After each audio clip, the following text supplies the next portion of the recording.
মমতা বন্দ্যোপাধ্যায় যদি সত্যি সত্যি ফিরহাদ হাকিমের কথা শুনতে পারতেন, মমতা বন্দ্যোপাধ্যায় যদি হামিদুলের কথা শুনতে পারতেন, হুমায়ুনের কথা শুনতে পারতেন, তবে হয়তো এই বাংলাটা আরেকটু শান্তিপূর্ণ থাকতো, এক সম্প্রদায়ের মানুষ একটু শান্তিতে থাকতে পারতেন।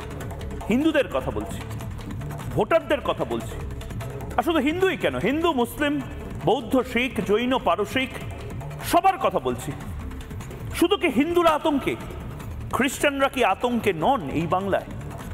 খ্রিস্টানরা যাদেরকে সবচেয়ে উঁচু আসন দিয়েছেন, সেই ডায়োসিস অফ ক্যালকাটা, খ্রিস্টানদের যে চার্চ CNI অর্থাৎ churches of north India, bishop, reverend, তারা পর্যন্ত এই বাংলায় আতঙ্কিত, তারা মৃত্যু ভয় পাচ্ছেন।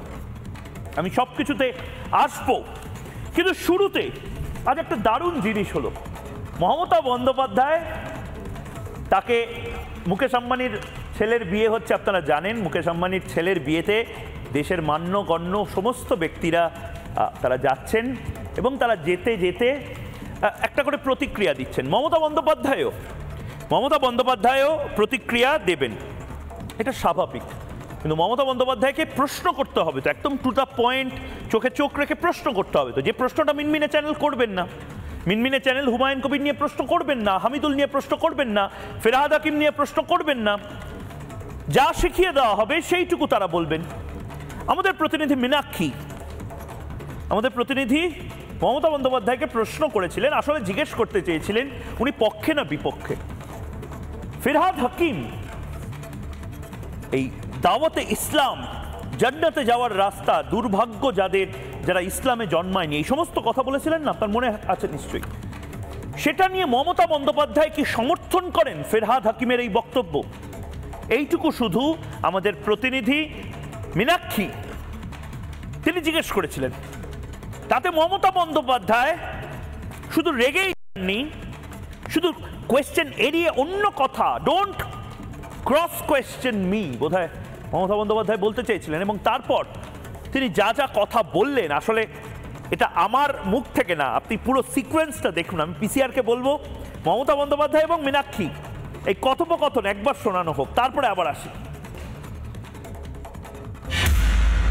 দিদি, বাংলা প্রসঙ্গে একটা প্রশ্ন, ফিরহাদ হাকিমের বক্তব্যে স্টেটমেন্টে আপনার কোনো রিঅ্যাকশন? আমি একটা কথা বলি, শুনুন, কে কি বলেছেন। আমরা যে রোজ আমি কারো স্টেটমেন্ট, আমি তাতে কি যায় আসে, ওর নিজের ওপিনিয়ন বলেছে। আপনি কি সমর্থন করেন? আমি এসব দেখিনি, শুনিনি। আমি প্লিজ আমি একটা কথা বলি, আপনি কোন চ্যানেলে আমি একটা কথা বলি, এসব কোয়েশ্চেন আশা করি এখানে করবেন না। আমি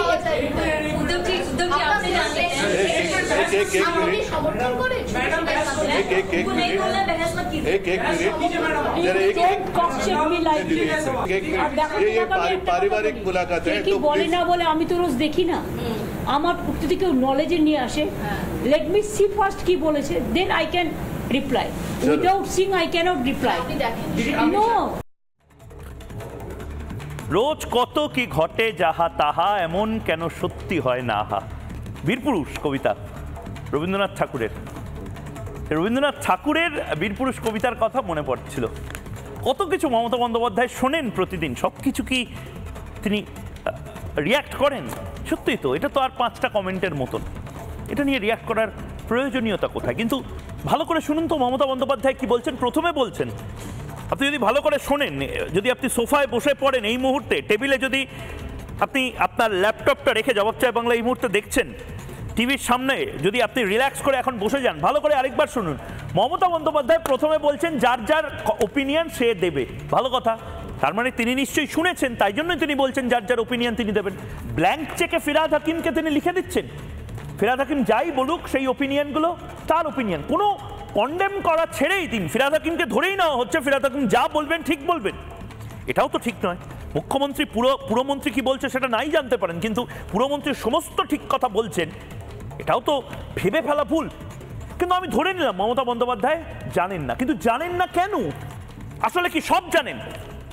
আসলে কি সব জানেন বলে আমাদের এই বাংলাতে এত বিপর্যয়, এত সমস্যা? মমতা বন্দ্যোপাধ্যায় ঠিক কি বললেন আরেকবার একটু শুনি তো, আরেকবার শুনি। দিদি, বাংলা প্রসঙ্গে একটা প্রশ্ন। ফিরহাদ হাকিমের বক্তব্যে স্টেটমেন্টে আপনার কোনো রিঅ্যাকশন? আমি একটা কথা বলি, শুনুন কে কি বলেছেন। আমরা যে রোজ আমি কারো স্টেটমেন্ট, আমি তাতে কি যায় আসে, ওর নিজের ওপিনিয়ন বলেছে। আপনি কি সমর্থন করেন? আমি এসব দেখিনি, শুনিনি। না, উনি বলেছেন আমি প্লিজ আমি একটা কথা বলি, আপনি কোন চ্যানেলে আমি একটা কথা বলি, এসব কোয়েশ্চেন আশা করি এখানে করবেন না। আপনার স্টেটমেন্ট পাওয়া যায়। উদ্যোগটি আপনি জানলেন, আপনি সমর্থন করেন?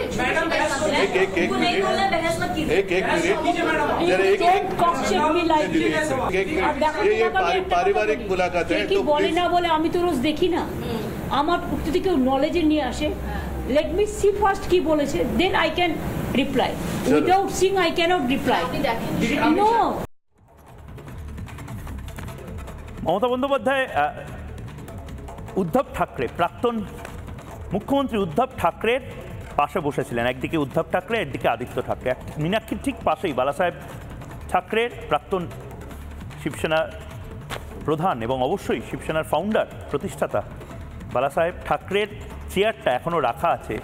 বালাসাহেব ঠাকরেও নিশ্চয়ই হাততালি দিতেন রিপাবলিক বাংলার এই প্রশ্ন শুনে, কারণ বালাসাহেব ঠাকরে বরাবর হিন্দুদেরকে প্রোটেক্ট করার কথা বলেছেন। এবং কেউ হিন্দুদেরকে দুর্ভাগা বলছে, এটা যদি বালাসাহেব ঠাকরে শুনতেন তাহলে তারও হয়তো রক্ত গরম হতো। মীনাক্ষীর একদম পাশে যে চেয়ারটা দেখছেন, বিশাল যে চেয়ারটা, যেখানে কেউ বসেন না, না রাজ ঠাকরে বসেন না উদ্ধব ঠাকরে বসেন, একনাথ শিন্দে তো ছেড়েই দিলাম, সেই চেয়ারটা বোধহয় সাক্ষী যে চেয়ারে বালাসাহেব ঠাকরে বসতেন, যে ঘরটায় বালাসাহেব ঠাকরে থাকতেন, সেই ঘরে রিপাবলিক বাংলা একটা ন্যায়সঙ্গত প্রশ্ন করেছিল, যে প্রশ্নটা হলো ফিরহাদ হাকিমের এই দাওয়াতে ইসলাম যারা মুসলিম ধর্মে জন্মগ্রহণ করেনি তারা দুর্ভাগা, আনফর্চুনেট আর those who are not born in Islam, English করলে দাঁড়ায়।